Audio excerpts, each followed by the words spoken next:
नमस्कार। रेडियो रिमझिम से प्रस्तुत है स्थानीय हालचाल। पहले मुख्य हालचाल। व्यवहार न्यायालय में पॉक्सो एक्ट को लेकर किया गया कार्यशाला का आयोजन। अवैध खनन करते हुए 8 लोगों को पुलिस ने किया गिरफ्तार। 10 ट्रैक्टर भी किए गए जब्त। विभिन्न जगहों पर छापेमारी करते हुए 2 नाबालिग सहित 4 शराब तस्करों को पुलिस ने किया गिरफ्तार। नवजात शिशु मृत्यु दर को कम करने के लिए हो रहा है प्रशिक्षण। अधिवक्ता राजेश पांडे हत्याकांड में एक और आरोपी को पुलिस ने किया गिरफ्तार। स्थानीय हालचाल के इस अंक के साथ मैं अनिकेत मिश्र। अब हालचाल विस्तार से। माननीय उच्च न्यायालय पटना के द्वारा दिए गए निर्देश के आलोक में बुधवार को गोपालगंज व्यवहार न्यायालय परिसर में पॉक्सो एक्ट को लेकर एक कार्यशाला का आयोजन किया गया, जिसमें कई माननीय न्यायाधीशों ने हिस्सा लिया और अपने अपने विचार व्यक्त किए। इस दौरान बच्चों को लेकर हो रही हिंसा तथा यौन उत्पीड़न, बाल श्रम के साथ ही बाल तस्करी से जुड़े मामलों पर चर्चा परिचर्चा करते हुए इन समस्याओं की रोकथाम तथा इसमें शामिल अपराधियों पर भी कड़ी कार्रवाई करने की दिशा में रणनीति बनाई गई। इस कार्यशाला में गोपालगंज के जिला जज माननीय विष्णुदेव उपाध्याय के साथ ही न्यायमूर्ति बालेंद्र शुक्ला, राजेश कुमार पांडे, राकेश मणि तिवारी तथा CWC के सदस्यों ने भी बैठक में हिस्सा लिया और अपने अपने विचार प्रकट किए। ऊंचका गांव थाना की पुलिस ने खनन विभाग के साथ मिलकर नरकटिया क्षेत्र में नहर के अंदर से अवैध खनन करते हुए 8 लोगों को गिरफ्तार किया है। इस दौरान पुलिस ने 10 ट्रैक्टर ट्रॉली को भी जब्त किया है। प्राप्त सूचना अनुसार थानाध्यक्ष अब्दुल मजीद के नेतृत्व में बुधवार को अहले सुबह पुलिस ने यह कार्रवाई की है। बताते चले कि पुलिस को काफी दिनों से अवैध खनन की सूचना मिल रही थी, जिसके बाद खनन विभाग के साथ मिलकर अभियान चलाते हुए पुलिस ने ये कार्रवाई की है। गंडक नहर के अंदर आए दिन मिट्टी काटकर बेचने का काम किया जा रहा है। इसी को ध्यान में रखते हुए यह कार्रवाई हुई है, जिसके बाद खनन माफियाओं में हड़कंप मचा हुआ है। इस मामले में ऊंचका गांव के थानाध्यक्ष अब्दुल मजीद ने बताया कि ये सभी लोग ईंट भट्ठे के व्यवसाय से जुड़े हुए लोग हैं और यहां से मिट्टी की कटाई कर ईंट भट्ठे पर ले जा रहे थे, जिसके बाद सूचना मिलने पर ये कार्रवाई की गई है।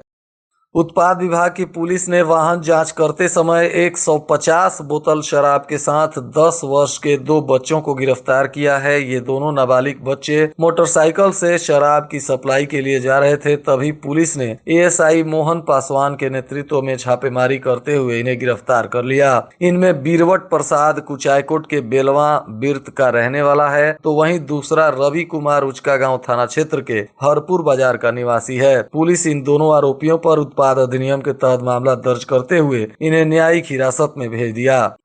कटिया थाने की पुलिस ने भी मंगलवार की देर रात पंचदेवरी के समीप वाहन जांच करने के दौरान एक कार से शराब लेकर आ रहे 2 लोगों को गिरफ्तार किया है। प्राप्त सूचना अनुसार ये दोनों आरोपी सीवान जिले के रहने वाले गोरिया कोठी निवासी राहुल कुमार मिश्रा और मुन्ना कुमार मिश्रा बताए जा रहे हैं। पुलिस ने इन दोनों पर उत्पाद अधिनियम के तहत मामला दर्ज किया है। इनके पास से मैजिक मूवमेंट की 2 शराब की बोतलें बरामद हुई हैं, जिसके बाद इनके कार को भी जब्त करते हुए पुलिस ने दोनों आरोपियों को न्यायिक हिरासत में जेल भेज दिया है।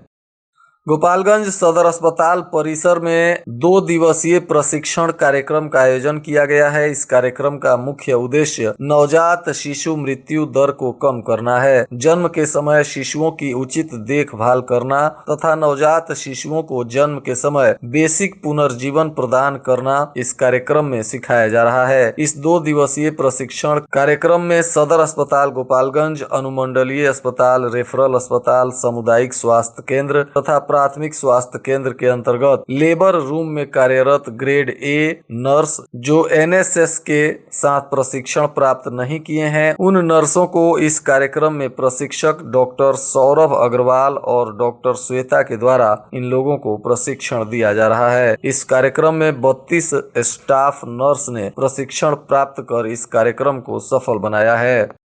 कुचायकोट पुलिस के द्वारा पोखरभिंडा गांव के पास हुई अधिवक्ता राजेश पांडे की हत्याकांड में शामिल एक और शूटर को गिरफ्तार किया गया है। प्राप्त सूचना अनुसार राजेश पांडे हत्याकांड में इस गिरफ्तारी को लेकर कुल 5 लोग अब तक गिरफ्तार हो चुके हैं और बुधवार को गिरफ्तार किए गए शूटर की पहचान उचका गांव थाना क्षेत्र के भरमन टोला गांव निवासी मनीष कुमार के रूप में की गई है और आरोपी ने राजेश पांडे की हत्याकांड में अपनी संलिप्तता स्वीकार कर ली है, जिसके बाद पुलिस इस आरोपी को भी न्यायिक हिरासत में जेल भेज दी है।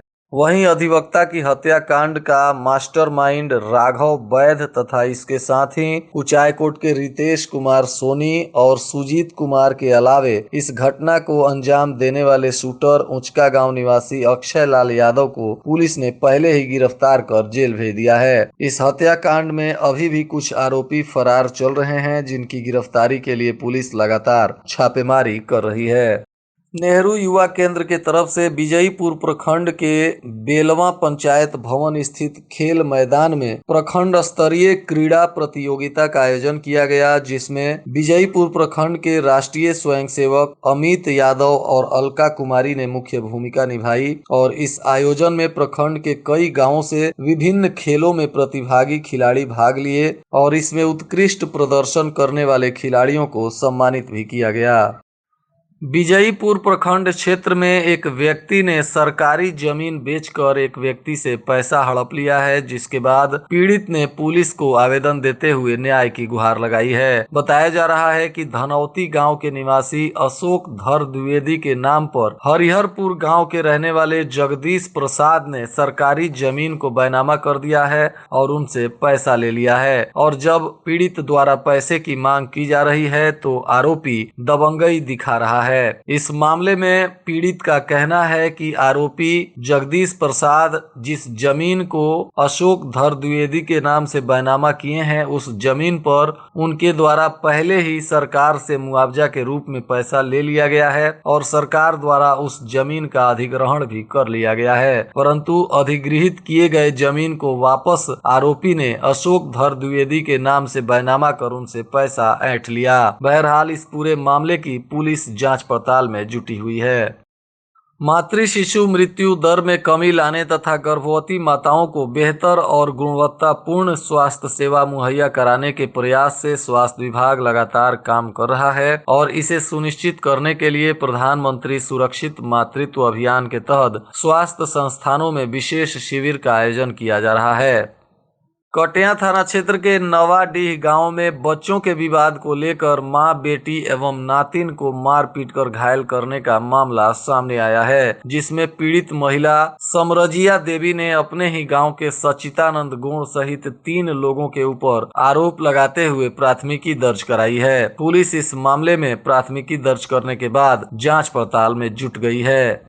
जदयू के पूर्व जिलाध्यक्ष प्रमोद कुमार पटेल को जदयू के प्रदेश अध्यक्ष उमेश सिंह कुशवाहा के द्वारा मुख्य प्रवक्ता की जिम्मेदारी सौंपने पर बुधवार को जदयू के पदाधिकारियों के द्वारा प्रमोद कुमार पटेल का गर्मजोशी के साथ स्वागत और अभिनंदन किया गया। इस दौरान पुष्प गुच्छ देकर एवं पुष्प माला पहनाकर स्वागत करते हुए प्रमोद कुमार पटेल को लोगों ने बधाई और शुभकामनाएं दी, जिसके बाद प्रमोद कुमार पटेल ने कहा कि वे नीतीश कुमार के सिपाही हैं और पार्टी के स्थापना काल से ही एक सक्रिय कार्यकर्ता के रूप में काम करते आ रहे हैं। पार्टी नेतृत्व द्वारा जो भी जिम्मेदारी उनको सौंपी जाएगी उसका वे बखूबी ईमानदारी पूर्वक निर्वहन करेंगे। जिले के सभी 25 परीक्षा केंद्रों पर बुधवार को भी इंटरमीडिएट की परीक्षा शांतिपूर्ण तरीके से संपन्न हुई। इस दौरान जिला प्रशासन ने बताया कि बुधवार को प्रथम पाली में कुल 2645 परीक्षार्थियों में से 36 परीक्षार्थी अनुपस्थित रहे, तो वहीं दूसरी पाली में 7847 परीक्षार्थियों में से 186 परीक्षार्थी अनुपस्थित पाए गए। और आज के मौसम का तापमान गोपालगंज में न्यूनतम 10 डिग्री सेल्सियस और अधिकतम 19 डिग्री सेल्सियस रहने की संभावना है। अंत में मुख्य हालचाल एक बार फिर।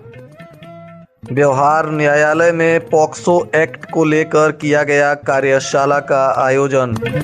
अवैध खनन करते हुए 8 लोगों को पुलिस ने किया गिरफ्तार। 10 ट्रैक्टर भी किए गए जब्त। विभिन्न जगहों पर छापेमारी करते हुए 2 नाबालिग सहित 4 शराब तस्करों को पुलिस ने किया गिरफ्तार। नवजात शिशु मृत्यु दर को कम करने के लिए हो रहा है प्रशिक्षण। अधिवक्ता राजेश पांडे हत्याकांड में एक और आरोपी को पुलिस ने किया गिरफ्तार। इसके साथ ही रेडियो रिमझिम से प्रसारित स्थानीय हालचाल का यह अंक समाप्त हुआ। नमस्कार।